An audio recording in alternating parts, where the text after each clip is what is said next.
예, 문희상 의원입니다. 방금 존경하는 수청원 의원께서 아주 적절히 지적했듯이 대북관계를 퍼주기로 일변으로 나가면 안 된다는데 나도 절대 동의하는 사람이고, 집권은 국면이 퍼주기보다는 훨씬 더 제재 압박 부분에 같이 공조해야 된다. 국제적 공조가 우선이다라는 데에도 나는 동의합니다. 그런데 근본적으로 잘 아시는 대로 장관께서 복무하시던 바로 김대중 정부에서 6.15 선언이 있기까지 3차년도가 갔어요. 그 농협 14 정상회담이 있기까지 4년 차에 갔어요. 그럼 그동안 계속 뭐가 있었냐? 절대 없었어요. 무척 힘들었던 세월이었어요. 그런데 시종일관 협력 정책의 기본인 채찍과 당근을, 때로는 채찍을, 때로는 당근을, 그래서 강력한 안보태세의 확립이라는 기조를 유지하기 위해서 NLL을 넘어온 북한 배를 그냥 격침시키는 것이 소위 연평도 해전인데, 그것이 두 번 다 김대중 정부에서 있었습니다. 그 전에도 없었고 그 후에도 없었어요. 그런 일을 병행해서 채찍은 채찍대로, 당근은 당근대로 이렇게 한 것이 결과적으로 주요를 해서 잘 아시는 대로 6.15 정상회담이 열렸고 14 정상회담이 열린 거예요. 그래서 퍼지기만 일반도로 하는 것도 안 되지만, 그러나 채찍으로 제재로 압박으로만 계속했던 결과가 지금 이런 정도까지 이르렀다는 것에 대해서 통일부 장관으로서는 확고부당한 소신이 있어야 돼요. 흔들리면 안 돼요. 그 점에 대해서 어떻게 생각하십니까? 예, 존경하는 문희상 의원이 주신 말씀대로 과거에 우리가 북한에 대해서 인도적 지원이라든가 여러 가지 경협을 추진하고 했던 것은 그 나름대로 상당한 남북관계 개선이라든가 또 우리가 북한을 부분적으로 변화시켜 나가는 데 있어서 성과가 있었다.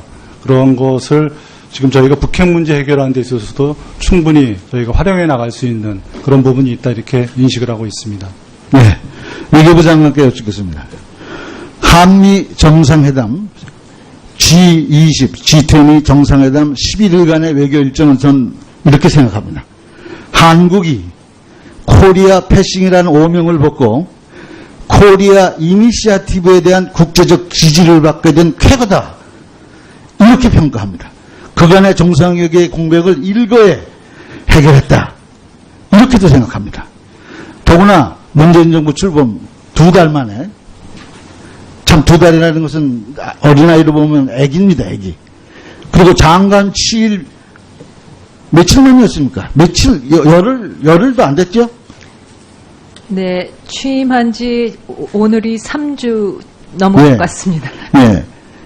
미국 가실 때는 며칠 만이죠. 네. 이러한 외교적 성과를 이루었다는 것에 대해서 그동안 노고에 대해서 장관 이하 임직원 한 분 한 분의 노고에 대해서 심심한 위로와 격려의 말씀을 먼저 드립니다. 감사합니다. 이 데뷔전을 통해서 장관이나 문재인 대통령이나 4강 외교 복원뿐만 아니라 독일, 프랑스, 호주, 인도, 베트남 등과의 성공적인 양자 외교로 문재인 정부가 대한민국이 중견 국가로서의 우리의 면모를 제대로 일신시켰다라고까지 저는 생각합니다. 어떻게 생각하십니까? 네, 존경하는 문희상 의원님, 격려와 위로의 말씀 감사합니다. 저희가 저희 부유 전 직원하고 공유를 하겠습니다. 저희는 하여튼 성과가 많이 있었던 첫 방미 행사였고, 또 G20 자체도 중요했지만 그 계기에 가셨던 여러 정상 만남도 많은 성과가 있었다고 생각합니다. 그렇게 높이 평가해 주셔서 감사합니다. 그런데 북한이 7월 4일 미국 독립기념일 날에 맞춰서 ICBM급 미사일을 발사함으로써 문재인 대통령 국제무대 대비에 찬물을 끼얹는 것 아닌지 많은 국민적 우려에도 불구하고 국제사회는 물론 북한에 대해서도 일관된 메시지를 전달했다는 측면에서 이것은 이 정부의 확고부당한 결단과 의지 아니고서는 어렵다고 생각하면서 굉장히 잘했다라는 총체적 평가를 먼저 드립니다. 더구나 문재인 대통령께서 베를린 구상을 발표했는데, 이것은 남북 문제뿐만 아니라 앞으로 우리가 나아가야 될 외교 지표, 외교 기조, 통일 기조, 이런 것을 명시함으로써 내가 볼 때는 국제적 지지는 물론이고 국민의 신뢰 형성에도 큰 계기가 마련됐다라고 높이 평가합니다. 특히 이번에 한미일 삼국 공동성명 내용을 보면 아주 의미가 크다라고 생각합니다. 한미일 삼국이 1994년 인도네시아의 첫 회동 후에 8번을 했어요.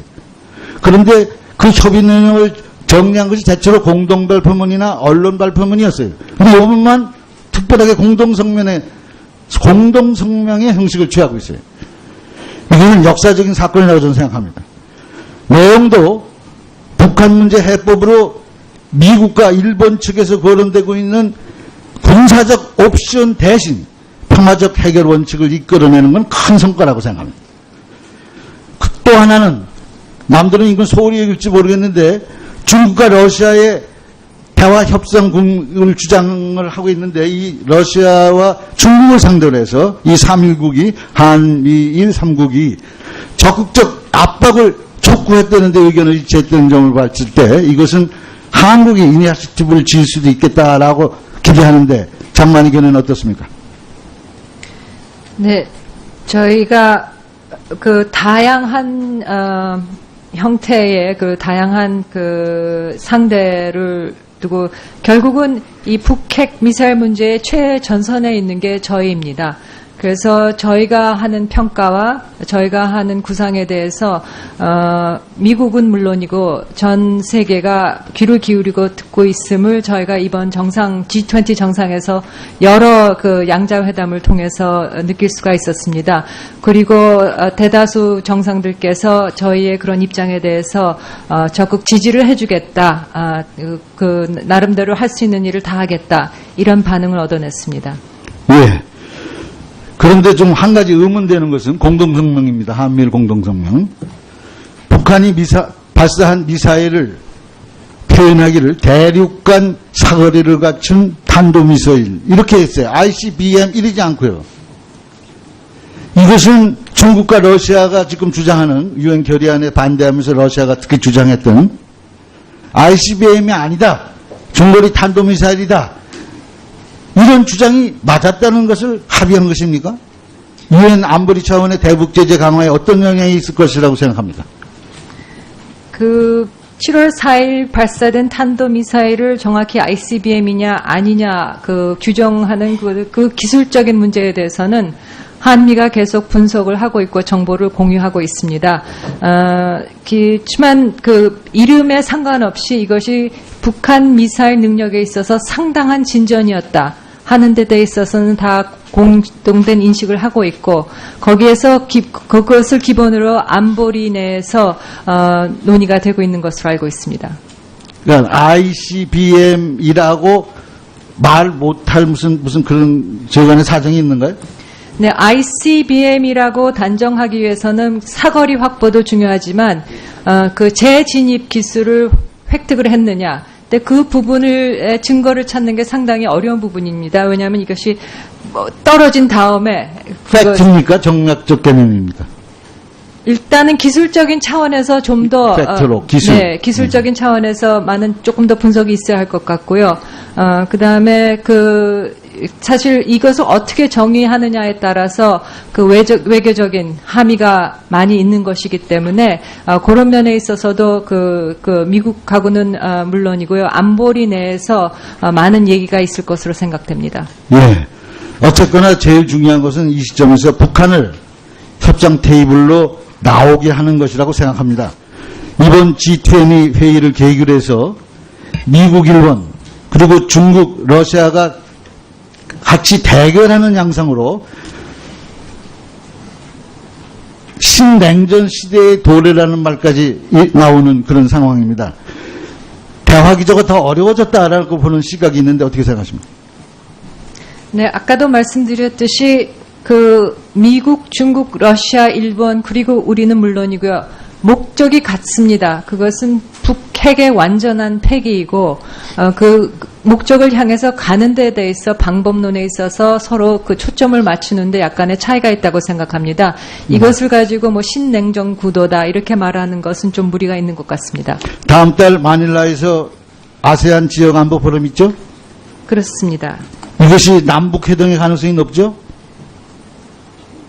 저희가 여러 상황을 고려해서 그 계기를 최대한 활용해 볼 구상을 하고 있습니다.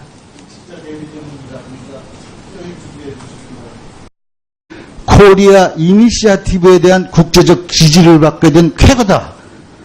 이렇게 평가합니다. 그간의 정상회의의 공백을 일거에 해결했다. 이렇게도 생각합니다.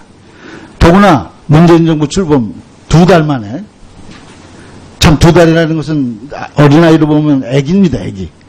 그리고 장관 7일, 며칠 만이었습니까? 열흘도 안 됐죠? 네, 취임한 지 오늘이 3주 넘은 네. 것 같습니다. 네. 미국 가실 때는 며칠 만이죠. 네. 이러한 외교적 성과를 이루었다는 것에 대해서 그동안의 노고에 대해서 장관 이하 임직원 한 분 한 분의 노고에 대해서 심심한 위로와 격려의 말씀을 먼저 드립니다. 그 장관으로서는 확고부당한 소신이 있어야 돼요. 흔들리면 안 돼요. 그 점에 대해서 어떻게 생각하십니까? 예, 존경하는 문희상 의원이 주신 말씀대로 과거에 우리가 북한에 대해서 인도적 지원이라든가 여러 가지 경협을 추진하고 했던 것은 그 나름대로 상당한 남북관계 개선이라든가 또 우리가 북한을 부분적으로 변화시키러 나가는 데 있어서 성과가 있었다.